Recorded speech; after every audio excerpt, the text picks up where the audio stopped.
E muito bem, como eu havia prometido para vocês, agora a gente traz a entrevista com os campeões de lavouras irrigadas, os campeões do SESB 2020 para lavouras irrigadas. E a gente vai lá para o Rio Grande do Sul, onde estão os campeões, Fazenda Vila Morena, aqui comigo o Carlos Eduardo Dalvi e o Felipe Baron. O Eduardo ele é o gerente da fazenda, o Felipe ele é o consultor da fazenda, enfim.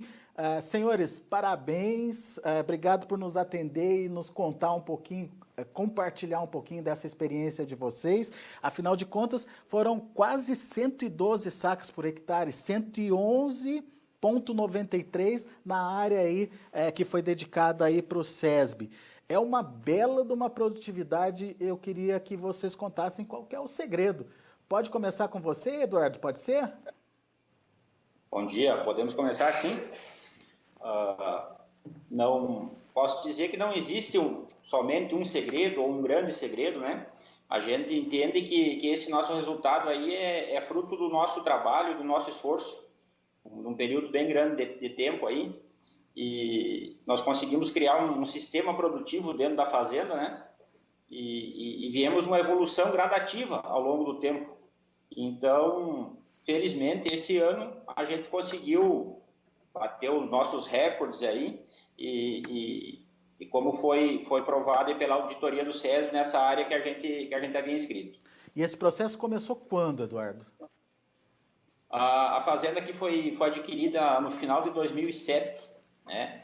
E a partir dali a gente começou a questão do mapeamento das áreas, né? A agricultura de precisão, as correções que eram necessárias, né? Logo em seguida nós começamos com o projeto de irrigação e fomos avançando, né? Sempre focando na estrutura do nosso solo e melhorando os nossos processos como um todo, processo de plantio, de pulverização, de colheita, né? E nós temos dito que esse resultado aí é um somatório de todos os nossos acertos aí ao longo do tempo. Muito bem. Felipe, ajuda a gente a entender como é que foi essa evolução, da onde que veio essa característica de potencial produtivo elevado aí da fazenda. O que vocês utilizaram, principalmente nesse ano? É a primeira vez que vocês participam do SESB, não é isso? Bom dia, isso mesmo, é a primeira participação, tanto minha como consultor, né, como representando a empresa Connect Farm, né, como do produtor também. Então, essa área, como o Eduardo comentou, ela é fruto de uma longa caminhada, né, então sempre buscando intensificar o uso de tecnologias, né, uma preocupação com o perfil de solo, né, buscando sempre diminuir a variabilidade da área, né, trabalhando sempre o melhor sistema de rotação de culturas possível, né, então hoje dentro da Connect Farm a gente tem o IGA, que é o Índice de Gestão Ambiental, ele é um algoritmo que nos direciona e nos dá direções para tomadas de decisões na área, então nós temos toda a parte desde correção de solo, posicionamento de cultivar, população de plantas, enfim, posicionamento de fungicidas, então tudo é pensado, né? Não existe uma receita, vamos dizer assim, tudo é pensado em cada situação, né? Então essa área específica teve posicionamentos direcionados com base em todo o histórico, em toda a memória, vamos dizer assim, dessa área, desse solo, então nós sempre buscamos tentar identificar os ambientes de produção dessa área, né? Assim como outras áreas, outras áreas que a gente trabalha, buscando realmente entender o que está acontecendo, né? Por que a planta está se sentindo bem ou mal, vamos dizer assim, né? E dessa maneira está interferindo da maneira mais assertiva possível em todos os aspectos trabalhados, né? Seja aí do pré-plantio à pós-colheita, né? Pensando como um ciclo, como um sistema mesmo, né? O ano inteiro. Então vamos começar lá do começo, lá na hora do plantio. Primeira coisa que vocês fizeram foi o mapeamento da área, certo? Para saber o potencial da área e o que precisava ser corrigido ali. Isso, exatamente. Isso já vem assim, essa área aí, há 3 anos, nos últimos 3 anos, nós intensificando bastante a questão de análise de solo, né? Qual a correlação disso com planta, como é que está essa situação, né? Toda a parte de correção, uso de plantas de cobertura. Então, o que acontece? Muitas vezes a gente imagina que para ter altas produtividades nós temos que fazer um manejo excelente do plantio à colheita, e na verdade não é só isso, nós temos que pensar todo o que tinha antes do plantio, né? Então, o trabalho ele começa bem antes disso, né? Com a própria questão de correção de solo, né? Então, toda essa questão é fruto de todo esse trabalho que foi desenvolvido, né, com o passar dos anos, vamos dizer assim. Então, desde a parte da escolha da cultivar, né, então nós temos aí dados, informações, né, tanto da fazenda como da Connect Farm, buscando entender o posicionamento da cultivar da melhor maneira. Então, para aquele ambiente, para aquela situação, qual seria a população de plantas, por exemplo, né? E hoje eu vejo assim, não se tem um único fator que vai levar ao sucesso, um único produto ou uma única ferramenta. É o conjunto de tudo que vai, no final do dia, nos trazer o resultado final, que é o que a gente busca, né? Um resultado muito bom, né? Um resultado com alta produtividade. Então, nós pensando o sistema, sim, nós vamos estar buscando isso, desde a parte de cultivares, tratamento de semente, né? Manejo de fungicida. Então, tudo isso vai ser fatores que um fator depende do outro. Não adianta nós ter o melhor fungicida que nós tiver no mercado se nós não posicionar ele da melhor maneira possível. Não adianta nós ter a melhor cultivar do mercado se nós não colocar ela na época certa e no ambiente correto, né? E cuidar ela da melhor maneira possível, né? Então, é todo um conjunto de estratégias aí que vai nos direcionando a essas altas produtividades, né? Ô, Eduardo, e quem define, como é que é essa escolha do que vai ser utilizado? Onde fica o consenso nisso? Em conjunto, todo mundo junto? Vocês já têm um histórico para ser utilizado? Enfim, como é que é a decisão do que vai ser utilizado? Por exemplo, o Felipe falou para a gente do tratamento de semente, da escolha correta da variedade, enfim. Como é que vocês chegam a essas decisões aí? Então, durante todo o nosso ciclo produtivo, a gente vai montando um histórico, né? Daquilo que a gente fez certo, aquilo que deu certo, aquilo que precisa ser melhorado. E nós temos um grupo de trabalho, obviamente, né? Então, nós temos um planejamento estratégico, podemos dizer assim, né? E para a gente montar esse planejamento, a gente se apoia na consultoria, obviamente, né? Nós temos o nosso histórico, muita informação e sempre que surge alguma dúvida ou alguma demanda, a gente pede um auxílio para a nossa consultoria. Então, juntamente com a consultoria, a gente chega a um consenso, a gente procura montar a melhor estratégia de produção, uma estratégia de produção, digamos assim, e depois dessa estratégia montada, a gente vai para a parte operacional, que é procurar pôr em prática, executar esse planejamento estratégico.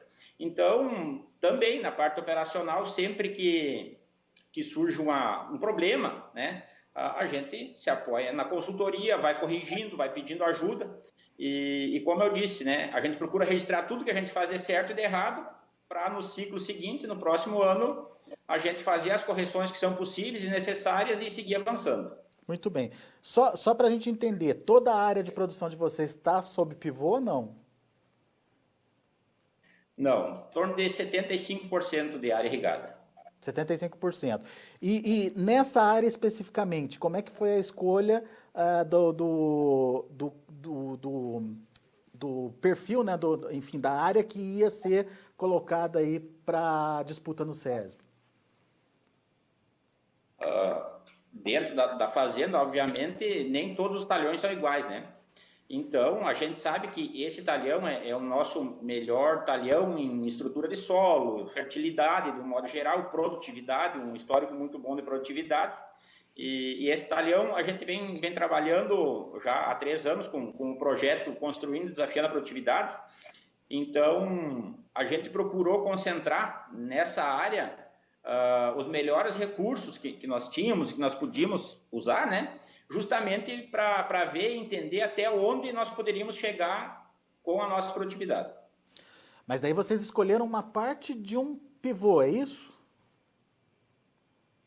Na verdade, a gente fez o mesmo padrão em todo esse pivô, que são 55 hectares, né? Tá, perfeito. O nosso manejo foi padrão em toda a área. Aí a gente foi mapeando aonde que estava o nosso ponto com maior potencial produtivo. A gente foi mapeando isso e, obviamente, indo lá, contando planta, contando vagem, né? E daí identificamos essa melhor parte dentro do talhão e separamos ali para colher, para concorrer ao prêmio do SESB, né? Muito bem, quase 112 sacas por hectare nesse talhão. Mas no pivô, como um todo, qual foi a média? 102 sacos por hectare, nesses 55 hectares, né? Ainda assim, acima das 100 sacas, então. Sim. Que é um belo resultado, não é não, Felipe? É isso aí, exatamente. Então, nós sempre buscamos, né, a parceria que nós temos aí com o produtor, né, agora no momento a gente está trabalhando, inclusive, todas as áreas da fazenda, a gente sempre perseguiu nós equilibrar, né, buscar uma diminuição da variabilidade de cada área e produzir toda a área, vamos dizer assim. Para nós não adianta nós ter pontos específicos muito produtivos se a nossa média não for boa. Então, nós buscamos dentro da realidade de cada situação, dentro do potencial produtivo de cada ambiente, explorar o máximo do potencial em cada parte do talhão, em cada área. Então, nós temos uma produtividade, e é muito interessante, né, de 102 sacos por hectare em toda a área. Então, nós tivemos a parte que foi auditada pelo SESB, né, produzindo quase 112 sacas por hectare, mas você vê assim que nós tivemos, inclusive, possivelmente teve algum outro ponto também com essa produtividade, com um pouco até maior, né? Então, a média foi muito boa e é isso que nós buscamos sempre estar trabalhando, né? Então, nós tivemos também, falando como Connect Farm, um outro produtor, né, o Fábio Ecker, que também ficou com a maior produtividade a nível do Rio Grande do Sul, né, com 110 sacas por hectare também na área auditada. Então, a gente vem buscando sempre estar trabalhando essas situações, né, buscando alavancar a produtividade, mas pensando como um sistema, né, pensando como uma propriedade. Tanto é que nós não fizemos um manejo diferente para essa área que foi auditada. O nosso manejo foi padrão em toda a área. Um manejo pensando justamente em custo-benefício, em sustentabilidade, né? Então, esse é o nosso objetivo, tá? Realmente alavancando a produtividade em toda a área, buscando sempre o melhor custo-benefício, a maior rentabilidade possível dentro de um sistema sustentável, né? E o que você chama de um manejo padrão? Um manejo, sim, que ele é feito, que eu digo padrão, que ele é feito em toda a área, né? Não é feito um manejo diferente para uma parte em específica, pensando assim, não, vou produzir mais em 5 hectares, em 10 hectares. O manejo padrão que eu digo é nós estar buscando estratégias, buscando melhor posicionamento de cultivar, de correções, de fertilizantes, né, de fertilização do solo, em todo o talhão, em toda a propriedade. Isso significa que tem que ser algo que você tenha viabilidade econômica, técnica, em larga escala, né, em toda a propriedade, né, e assim como a gente busca em outros produtores que a gente trabalha também. É isso aí. Pois é. Ô Eduardo, o Felipe falou uma coisa importante aí, que é a questão da viabilidade econômica. Como é que fica a questão do custo de produção? Ou melhor, a que custo se conseguir uma produtividade dessa? Vale a pena? Esse ano, nessa área, se provou que sim, né? O nosso custo ficou adequado e com essa produtividade, esse talhão se tornou muito lucrativo e rentável, né? Então, sim, quando a gente consegue acertar todos os processos, ou quase todos os processos, e extrair da planta tudo aquilo que ela pode nos entregar em produtividade, com certeza se torna lucrativo e rentável, sim. Porque tem essa preocupação, né, Felipe? Às vezes o produtor, na ânsia de produzir mais, ele aumenta os seus investimentos e acaba o custo ficando elevado demais e na hora de ver o resultado da produtividade, ele acaba não compensando, né? O produtor tem que ter atenção nisso também, né? Exatamente, né? Então, é isso que eu me refiro. Nós sempre estamos buscando, vamos dizer assim, extrair o máximo do potencial produtivo possível dentro de uma realidade, dentro de um custo-benefício, né? Então, nisso que entra aquela questão que eu já tinha comentado, né? Do IGA que nós temos, que ele é um índice que vai nos direcionar para qual que é o potencial de cada área. Então, se nós temos uma área com potencial de 110, 120, vamos buscar aquele potencial. Mas se o nosso potencial é menor, não adianta nós querer fazer investimento que não vai ter retorno, né?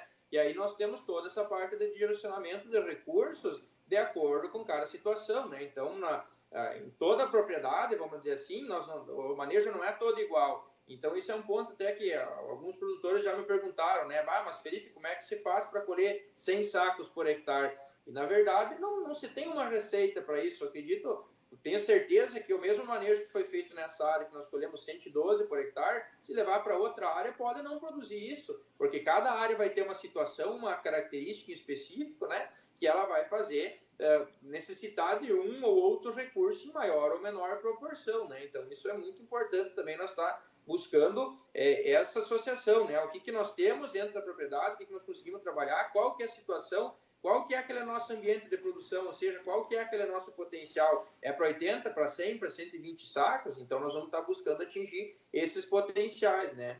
Muito bem. Ô Eduardo, você falou aí que na propriedade são 75% da área está em produção de pivô, né? Debaixo de pivô, ou irrigada. Essa decisão, ela já vem de quanto tempo? É uma região que precisa necessariamente aí, da irrigação? E esse ano foi um exemplo de uma situação bastante complicada aí para o produtor no Rio Grande do Sul, né? Foi um ano muito difícil, aí, desde 2011, que nós não tínhamos um ano com tão pouca chuva como nós tivemos agora, né? Então, na verdade, lá quando a gente montou o projeto de irrigação, a gente procurou irrigar o máximo possível, né?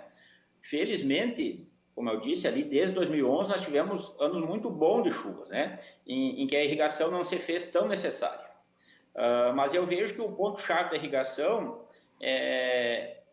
mesmo que não falte chuva durante um longo período de tempo, como hoje o ciclo, geralmente dos cultivares mais produtivos já são um ciclo médio ou um ciclo mais curto, ela não pode ficar muitos dias sem a umidade necessária, sem chuva ou sem irrigação, né? Então, muitas vezes, uma falta de chuva durante 15 dias já compromete o desempenho, ou o melhor desempenho que essa cultivar poderia ter, né?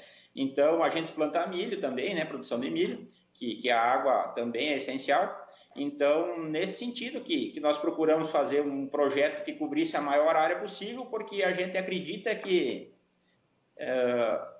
o clima é um ciclo, né? Podemos ter muitos anos bons e, em seguida, alguns anos ruins. Então, a nossa ideia é nos preparar para enfrentar esses períodos ruins. É aquela questão, né? É água certa, na quantidade certa, na hora certa, né? Não adianta ter uma abundância de chuva ao longo do mês, se naquele momento que precisava, que a planta precisava, faltou, né? É um momento crítico que a gente diz, né? E esse ano, inclusive, no ano passado, nós tivemos um inverno muito seco, uma primavera muito seca. E como eu falei do nosso histórico, né? Quando chegou a hora que a gente entendia que era a melhor semana para nós iniciar o nosso plantio, o nosso solo estava muito seco, não tinha condições de plantio.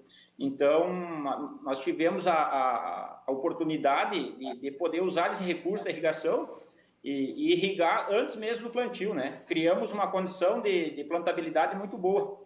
E eu acredito que isso foi um dos pontos também que colaborou muito para todo esse resultado, hein? Muito bem. Então, até agora a gente tem a seguinte conclusão. O mapeamento da área ajudou a estabelecer pontos fortes e fracos aí de cada uma das áreas. A irrigação foi determinante para colocar ali a água na hora certa, no momento certo que a planta precisava. E como é que é a escolha dos produtos que vocês usam ao longo de todo o ciclo aí da lavoura? Desde lá o tratamento de semente até, enfim, as doenças de final de ciclo, o controle lá no final da produção. Como é que é isso? Qual é a preocupação de vocês? Felipe, pode falar? Bom, então assim, ó, de novo volta naquela questão assim, né? Eu acho que não tenho certeza que não vai ser um mesmo manejo ideal para todas as áreas, né? Então nós buscamos primeiro passo, né? De acordo com a época de plantio, de acordo com o cultivar, né? Que foi posicionado, de acordo com o ambiente e o potencial produtivo, aí a gente define um posicionamento de fungicidas, vamos dizer assim, né?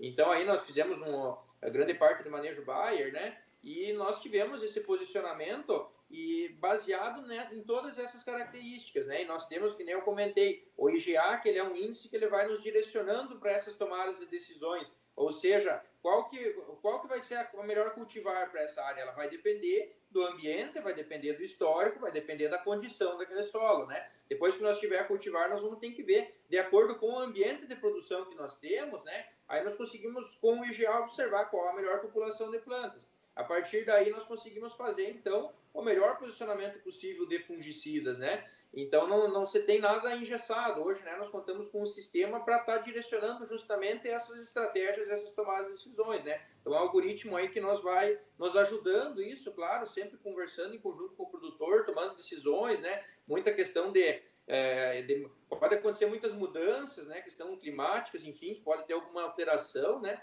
Mas é nesse sentido. Então, acho que é tudo... Nós pensamos sempre muito em cada realidade, em cada situação. Então, nós temos manejos muito diferentes, dependendo da situação, dependendo da área, dependendo do ambiente, do local, né? Então, não se tem nada engessado, vamos dizer assim, né? Eu acho que é também importante complementar naquela questão da irrigação, né? Que às vezes você tem uma ideia que a irrigação ela vai simplesmente terminar com o problema da falta de chuva, ou seja, tendo irrigação não tem problema que falte chuva, né?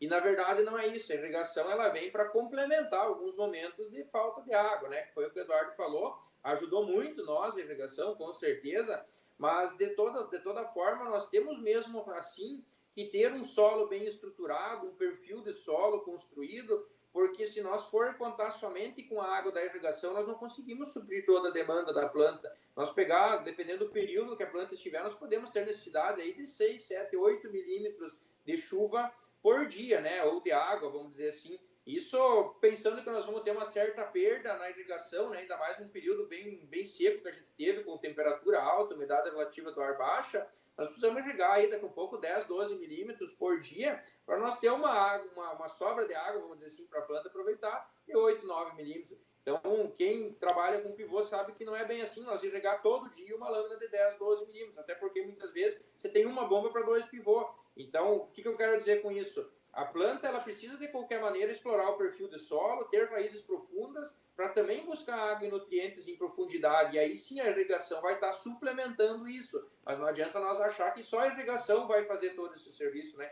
Então, por isso que se nós tivéssemos tido um ano bom, né, um ano com chuvas regulares, nós teríamos com certeza uma produtividade ainda maior, mesmo sendo uma área irrigada, né? Porque nós temos essa interferência externa do clima, né? Então tem a questão de temperatura também. Se nós for ver hoje, a temperatura ideal aí para o desenvolvimento da cultura da soja vai variar aí conforme o estado fenológico, enfim, mas vai estar em torno de 20 a 30 graus. Nós tivemos vários momentos com temperaturas acima de 35 graus nessa área, né? Nós tivemos um período bem considerável de temperaturas aí na faixa de 30, 35 graus, ou seja, acima da temperatura ideal para desenvolvimento da cultura, né? Então, isso também influencia negativamente, né? Aí que entra a questão de nós ter tudo bem alinhado, né? Parte de estrutura de solo, mapeado o ambiente, cultivar, posicionamento fitossanitário, toda essa questão, para que nós consiga, mesmo com toda a condição adversa, fazer com que a planta consiga se sentir bem, vamos dizer assim, e ainda assim explorar todo o potencial que nós estamos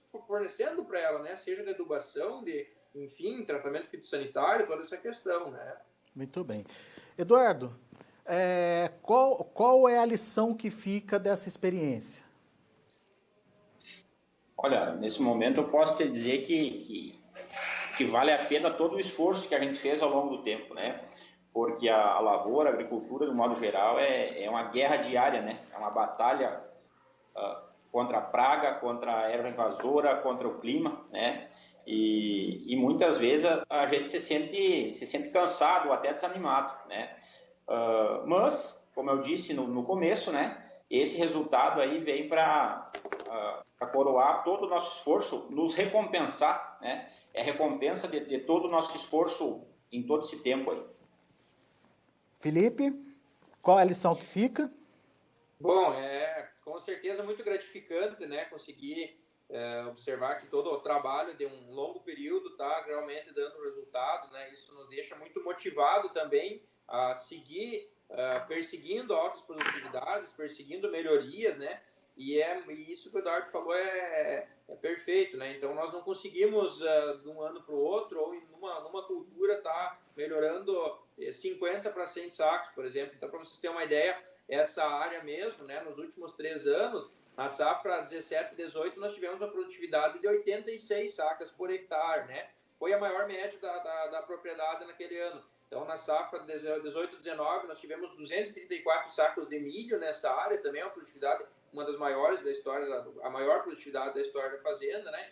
E aí a gente seguiu melhorando, né? E tivemos a felicidade esse ano de ter uma produtividade média de 102 sacas por hectare, né? Então, veja bem que nós estamos aí nos últimos 3 anos, né, ano a ano melhorando, né, e aí entra toda essa questão também da propriedade, né, que é uma fazenda que a gente consegue ter uma interação muito boa, é uma fazenda que consegue realmente, nós conseguimos interagir, a fazenda acredita no nosso trabalho, nós conseguimos pôr em prática isso no campo, isso também é muito importante, porque de nada adianta nós identificar fatores limitantes, identificar oportunidades, se nós não melhorar, não pôr isso em prática, né, então isso serve para diria assim para todos os produtores, né? Nós precisamos realmente fazer um diagnóstico, nós precisamos observar o que está acontecendo, quais são as nossas oportunidades de melhorar, onde estão nossas oportunidades de produzir mais, e aí com base nisso nós estamos melhorando, e não vai ser do dia para a noite, não vai ser de um ano para o outro, nós vamos ter vários anos de melhoria, né? E assim como nós vamos estar melhorando para os próximos anos, buscando produtividades ainda maiores, né? Então, realmente fica esse sentimento de muito gratificante, né? Então, muito legal mesmo de ter essas altas produtividades e também aí um sentimento de entusiasmo, né? Para seguir em frente, para continuar melhorando e que realmente a gente observa que nós estamos aí no caminho certo. Tá? Muito bem. Que seja, então, essa média de 3 dígitos aí para vocês, que seja uma rotina aí nas próximas safras. Eduardo, obrigado, viu, por nos atender, nos ajudar a entender um pouquinho do processo aí na fazenda. Obrigado ao Felipe também por nos contar um pouquinho do trabalho feito. Só se vocês quiserem fazer algum encerramento, alguma consideração final, fique à vontade, tá ok? Bom, beleza, obrigado aí pela oportunidade, né, de nós estar também aí contribuindo. Eu acho que o conhecimento ele tem que ser realmente difundido, né, e nós precisamos todos se ajudar, vamos dizer assim. Então nós, como empresa, ajudar o produtor também trocar informação, isso é muito importante, né. Então agradecer a oportunidade e deixar o recado aí que nós precisamos melhorar, nós temos muitas coisas para melhorar e precisamos estar identificando as oportunidades que nós temos de produzir mais e estar realmente atuando nesses fatores e pensando na propriedade como um conjunto, né? Como um sistema realmente. Então, muitas vezes nós vamos ter que fazer manejos numa planta de cobertura, por exemplo, que ela não vai nos trazer nenhuma rentabilidade imediata naquele ciclo, mas que lá para a soja, para o milho, para outras culturas vai estar nos agregando em produtividade. Então, nós não podemos pensar de maneira isolada, nós temos que trabalhar realmente todos os fatores que estão interferindo em produtividade, né? Isso muitas vezes é algo desafiador, porque nós temos que investir numa cultura que daqui a um pouco não vai trazer um retorno econômico, mas que lá na frente nós vamos estar alcançando sucesso, né? Isso aí. Eduardo, quer complementar alguma coisa? Tinha dado uma travada aqui na minha rede, eu não sei se você fez mais alguma pergunta aí. Não, só as suas considerações finais mesmo, se você quer complementar alguma coisa. Como eu disse, nós estamos muito contentes, né? É uma realização para nós, é um grande feito esse resultado. E agora é a vida que segue e com certeza a gente vai correr atrás de sempre fazer mais e melhor, né? A luta continua. Muito bom. Meus caros, obrigado, viu, pela participação, pela disponibilidade de vocês de estarem contando um pouquinho dessa experiência. Aliás, uma bela experiência aí, 112, quase 112 sacas por hectare como referência aí. E os campeões da irrigação do concurso SESB 2020. Parabéns para vocês. Obrigado. Até a próxima. Até a próxima, valeu. Tá aí, então, um pouquinho da experiência dos produtores que foram campeões na categoria irrigada, soja irrigada do SESB, anúncio que foi feito na manhã de hoje. A gente conversou aqui já com o grande campeão nacional, o Laércio Delavecchia, lá de Mangueirinha, e agora com os campeões, na verdade, a propriedade é a Vila Morena, né, Fazenda Vila Morena, lá de Boa Vista das Missões, região do Alto do Uruguai, lá no Rio Grande do Sul, que conseguiu aí a marca com irrigação de 111,9 sacas por hectare. Portanto, bastante experiência, bastante inspiração para você que está ouvindo, para você aí que está plantando e está tendo ali a sua produtividade média abaixo de 50 sacos por hectare. Tem potencial para muito mais. Pense, vá se informar, vá entender o que está acontecendo e quais são as mudanças pertinentes aí para a produção e se alinhe a essa nova realidade, portanto, de elevar a sua média de produção, a média de produtividade na sua fazenda, tá certo? São belos exemplos que nos ajudam aí a entender para onde vai o plantio da soja, os resultados da sojicultura aqui no Brasil. Grande abraço, até a próxima!